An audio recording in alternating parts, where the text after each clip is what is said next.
What is up, guys? Beancrew49 here. We are back on the Desolation map.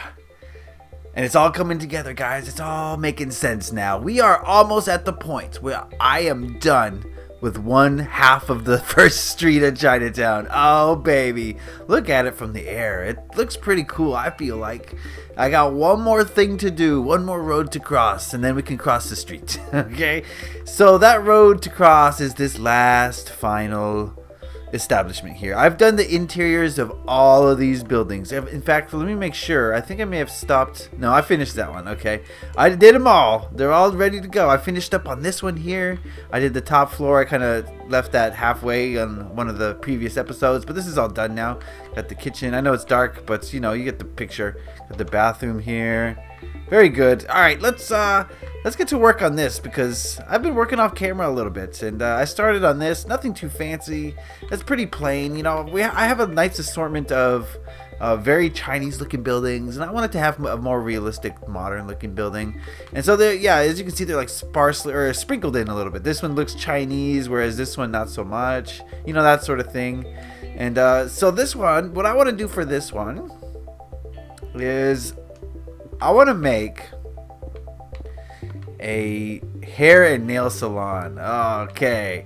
Now this idea was presented by Kieran Walters, who's always looking for credit. So here's your credit, Kieran Walters. This is a great idea. We do have a few. We have the Cuts Barbershop in the ghetto. We have Kim Nails in the mall. So there's a few places to get your haircuts in the city of Coveton. He said that there wasn't any places, but there's a few places to get your haircut, Kieran. But this is going to be another one. I figure Chinatown has to have a place to get your hair and nails done, right? This is Chinatown. So, yes, so it was a great idea, which we will implement. And I think he said that, you know, we could really have a lot of potions hidden in here. And that makes sense to me. Potions, definitely. We could also have scissors, could be shears. I don't know. Am I giving shears away? I don't think I'm giving. No, I'm not giving shears away. Never mind. No shears on the Coveton map. Because then you could just cut through wool in adventure mode, and we don't want that. I'm also going to put a nice little flare on the top roof here. But I've got the interior prepped and ready to go. This is all going to be hair salon styling sections. This will be the stairs. And, of course, we'll have rooms up top. As we do with all the skyscrapers here. Not skyscrapers, but all the buildings here in Chinatown have rooms above them for various offices or living situations, stuff like that. So that's pretty much the gist of it. Gonna do some interiors today. Try to see if I can't get a good beat on this. So while I'm working, I like to bring up the fact that today is Friday. And on Fridays, we have a little tradition on the map where I go through the week's comments and I look through them and pick out a comment that I want to talk more about. I find that a lot of times in this series, we talk mostly about comments left on Mondays. Because that's generally when we have the most discussion. Yes, we have a lot of discussions on Mondays. I don't know if you guys noticed, but that's when most comments come. So that's why I generally choose comments from Mondays here on this part of the series. But let's get into it while I work and get into this week's comment of the week. Alright, today's comment comes from Hi-Yo, and he says, other sources are saying Moab cost $170,000. I think the 300 million figure is political propaganda from the left that's been fed into the media. I agree, you can't trust media. The DPRK, that's North Korea, definitely hates America, though. There are some video tours of their American war museums, and it shows. Also, there are plenty of independent YouTubers who have gone there, obviously being shown mostly positive things on strict guided tours, but there's still evidence of some major governmental atrocities such as labor camps and family honor killings that are asserted as fact across the globe. Alright, thank you, Hayo, for that great comment. Yes, I was talking about the bomb that was dropped in a Syrian government building the other day, costing $300 million. And I was also talking about you can't really trust the media exactly because, you know, they're biased and they have something to gain. And I think that's a great example. Thank you, Hayo, for pointing that out. That's, you know, even the news that we think is positive is so often fabricated. So yes, I admit that I don't know how much the Moab costs in reality. If it's coming from the media, I question it. And I'm not saying it's wrong. I'm just saying it's worth questioning to make sure that nothing nothing foul is going on. You know what I'm saying? So yes, that was a great point. And then in my video on Monday, I never tried to imply that North Korea like didn't hate the U.S. or whatever as far as the politics goes, but I did mean to imply that we don't know for sure. And yes, there's been some journalists that have gone into North Korea, and who knows, you know, what they were shown, if it was just fluff. It's like in the interview, that movie where they go to North Korea and they show them like a supermarket that's just paper. Oh man, that movie's crazy. But yes, you're right. There's no way to know for sure, and that is the point. That is the point. You know, you look at Dennis Rodman; he seems to like North Korea. But yeah, I wasn't trying to imply that what we were being told about North Korea isn't true. I am trying to imply that we don't know for sure.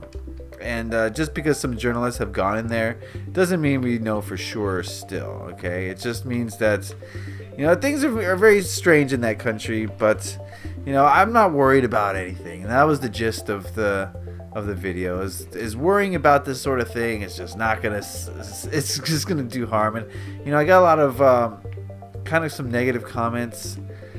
I don't really want to talk about them because they were just so negative and just so like oozing with hatred. I didn't like it.